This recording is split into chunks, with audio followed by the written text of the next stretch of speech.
बच्चों, इससे पहले मैंने आपको उपसर्ग की डेफिनेशन बताई, उपसर्ग की परिभाषा बताई और उपसर्ग क्या होते हैं वह बताया आपको।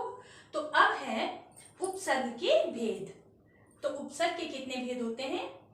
उपसर्ग के 4 भेद होते हैं और 4 प्रकार के उपसर्ग होते हैं। सबसे पहले हैं संस्कृत के उपसर्ग जो संस्कृत भाषा से लिए गए हैं, और दूसरे हैं हिंदी के उपसर्ग हैं जो हिंदी भाषा के और हिंदी में ही प्रयोग होते हैं। तीसरे हैं उर्दू के उपसर्ग, ये उर्दू भाषा से लिए गए हैं। और चौथे हैं संस्कृत के अव्यय। तो संस्कृत के अव्यय जो है ये भी उपसर्ग है, लेकिन अव्यय शब्द वो होते हैं बेटा जिनका लिंग और वचन के कारण जिन शब्दों में कोई परिवर्तन नहीं होता है वह अव्यय शब्द होते हैं। तो यह 4 तरह के उपसर्ग हैं और अब मैं आपको बताऊंगी संस्कृत के उपसर्ग के बारे में। बच्चों, मैंने आपको इससे पहले उपसर्ग के भेद बताए हैं, तो आपने उपसर्ग के भेद देख लिए। और अब जो हमारे संस्कृत के उपसर्ग हैं वह कौन कौन से हैं? वैसे तो संस्कृत में 22 उपसर्ग हैं, लेकिन कहीं कहीं पर 20 उपसर्ग भी माना गया है। और ये जो संस्कृत के उपसर्ग हैं इसमें आप देख लीजिए, और भी हैं, मैंने केवल एग्जाम्पल के लिए, केवल उदाहरण के लिए आपको ये बताए हैं। तो आप देख लीजिए, ये जो उपसर्ग होते हैं संस्कृत के, ये संस्कृत भाषा से लिए गए हैं और हिंदी में ज्यों के त्यों प्रयोग होते हैं। अब देख लीजिए आप, जैसे उपसर्ग हैं, जैसे अति उपसर्ग है। अति उपसर्ग से कौन कौन से शब्द बने हैं? अतिरिक्त हो गया और अत्यंत हो गया। जो अत्यंत शब्द है वह भी अति उपसर्ग से ही बना है, इतना आपने ध्यान रखना है। तो अति का मतलब होता है अधिक, मतलब ज्यादा, और अतिरिक्त और अत्यंत ये क्या है? अति उपसर्ग से बने हुए शब्द है। अब दूसरा है अप हो गया।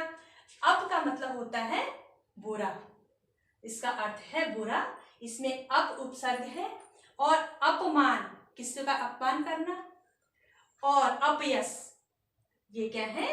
अप उपसर्ग से बने हुए शब्द है। और शब्द भी बनते हैं, ये मैंने केवल एग्जाम्पल के लिए दिए हैं। अब अभी, अभी का मतलब होता है सामने, और इससे जो बने हुए उपसर्ग है वह है अभिमान हो गया। ये शब्द बने हुए हैं, ये उपसर्ग, अभी उपसर्ग लगा के ये शब्द बना है, अभिमान बना है। और अभिप्राय बना है। अभिमान का मतलब क्या होता है? अभिमान करना, घमंड करना। और अभिप्राय का मतलब होता है कि अभिप्राय का इसका मतलब, जैसे किसी चीज का कोई मतलब। अब है उप। उप का मतलब होता है समीप, और इससे जो उप उपसर्ग लगा के जो शब्द बना है वह बना है उपनाम और उपनगर। उपनाम मतलब नाम से किसी का, जैसे किसी का नाम हो गया, उसका दूसरा नाम जो छोटा नाम होता है उसको बोलते हैं उपनाम। उप का मतलब छोटा होता है, तो उपनाम हो गया, उपनगर हो गया, मतलब छोटा नगर और छोटा नाम। अब है प्रति। प्रति का मतलब होता है सामने। अब प्रतिकूल और प्रत्यक्ष ये किससे बने हैं? ये प्रति उपसर्ग लगा के बने हैं। तो ऐसे और शब्द भी हैं, ये मैंने केवल एग्जाम्पल के लिए दिया, आपको केवल समझने के लिए दिया है।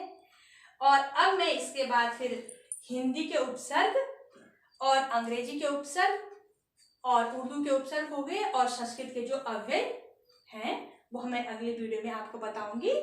और इसको अच्छे से समझना है, आपने अच्छे से पढ़ना है, और जहाँ पर आपको समझ में नहीं आता है आप मुझे पूछ सकते हैं। धन्यवाद।